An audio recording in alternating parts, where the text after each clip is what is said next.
Alright, so this question was asked in 2022.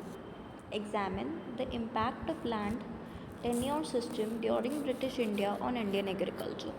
Now, before answering this question, we must realize the importance of different land tenure systems which evolved in the British India and why they evolved and under what all rulers did they evolve, and then we shall come towards the impacts of them on Indian agriculture. So, simply in the process of understanding the prevailing system of land tenure and acquiring territories, the British introduced several land tenure systems. So, in this process, the British introduced several land tenure systems, the premier one being the Zamindari system. It was initially inherited from the Mughal emperors. Now, what Mughal emperors did, they used to do bidding, and the highest bidder used to get the land rights and used to be responsible for the collection of revenue. Uski lottery lag jati thi after he won the bid, and of course that particular person was also responsible and liable to pay the revenue, so in turn exploited the peasants who were working or the cultivators who were working under him. This was particularly inherited when Britishers took over the revenue administration of Bengal in 1765. Alright, so the revenue collectors were the feudal lords who were also endowed with civil and criminal powers. This exploitative system then further evolved in 1793 during the tenure of Lord Cornwallis. Now, what he did was he himself was a big landlord in England. He introduced permanent settlement in Bihar. Now, what was meant by permanent settlement? It was simply that the ownership rights of cultivators were transferred, unfortunately, to the revenue collectors. So, cultivators did not have any land rights. Now, the zamindars, who were the legal owners, were responsible for transferring the revenue to the state. 10% revenue they kept by themselves, and 90% was transferred to the state. Their titles were secured to so basically the Britishers assumed that when titles are secured to ownership of lands, they can simply bring on the amendments, simply bring on the legislations they want to bring in the field of agriculture. Fixed revenue collection by East India Company was ensured. Unfortunately, a political class which was loyal to British also evolved, and they were the zamindars. They basically did not care for the development in agriculture, and they lived a parasitic and luxurious type of life. So they exploited the cultivators, and they only took care of the revenue collection but did not take any interest in the improvement of the agriculture. This system majorly prevailed in Bengal, Madras, and northern Karkas. So this was a region. This is a region in south, the northern part of Bengal territory. Alright, so as it is already said that absentee landlordism prevailed, other corrupt practices evolved, and the cultivators were particularly vulnerable. So INC, Indian National Congress, was never in the favor of the system, and was in favor of the abolition of the system. Alright, so coming towards the Mehelwari settlement. Now, this particular settlement evolved in Agra, Punjab, and other related provinces. With this, the village proprietary bodies were recognized by the government in their collective capacity responsible for the payment of revenue to the government.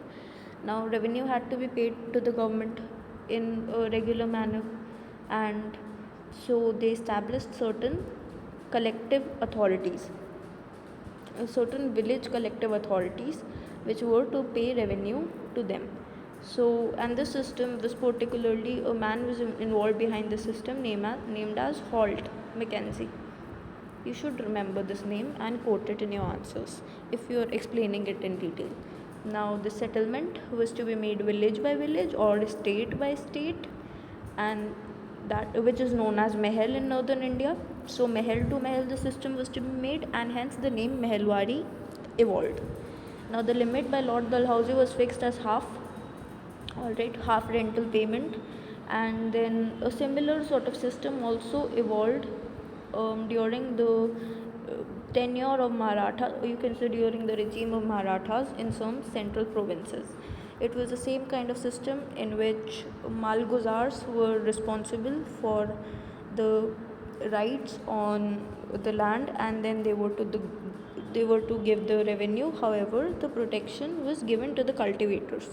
So this was not that exploitative as compared to the zamindari system. But still we shall consider all these systems as exploitative, because they did not give autonomy to the particular cultivators, and they did not let the evolution of agriculture happen to another level. Rather, they stopped the growth of agriculture in India. Alright, so having this view, we also examine the Rayatwari system. This kind of system was the one in which government entered in direct settlement with the tenants, or you can say with the cultivators come owners. Alright, so Riot was the one who owned the land he cultivates and cannot be ousted, which means he cannot be expelled from his land except for the failure to pay his liabilities to the government.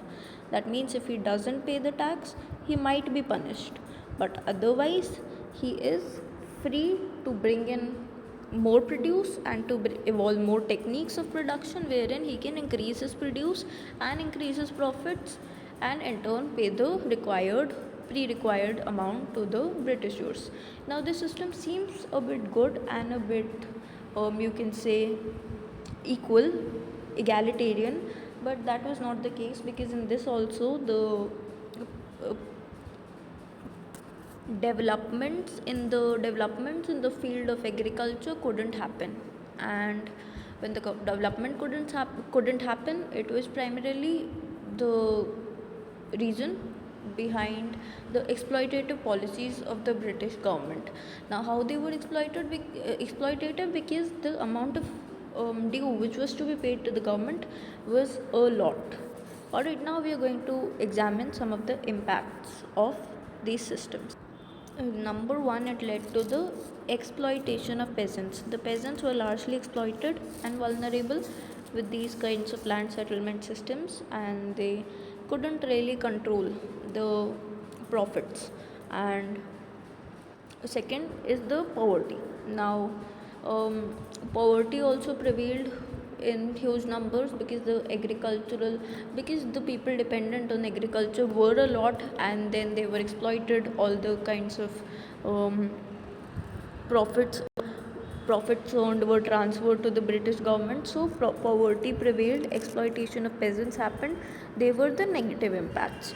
Now this was also a negative impact, that fragmentation of land holdings happened, because see, a person cultivating a particular land was there, and there was this zamindar who had to collect the revenue from this particular land. Now if he continues to cultivate this land, then as it is, the size of land is a lot, that means the produce should be a lot and the revenue should be a lot. So that particular cultivator started dividing the land holding between his brothers, sisters, relatives. And then when this land holding was divided into, for say, 6 parts, then the amount of revenue which was to be given to the particular zamindar was lesser, and the pressure on the zamindar increased about collecting the revenue, and the pressure on these particular siblings or in these particular cultivators considerably reduced. So that's how the fragmentation of land holdings happened. We will also understand that further, when green revolution was introduced, then consolidation of land holdings happened. When land reforms were introduced, again the fragmentation of land holdings happened. So this keeps on happening according to the policies. But what is more important is that when the land is consolidated, then more amount of yield is ensured, and that is also good for adopting modern techniques. So this was negative. Now, low agriculture productivity persisted all over India, and land reforms were subsequently introduced and were recommended by the Agrarian Reform Committee in 1949.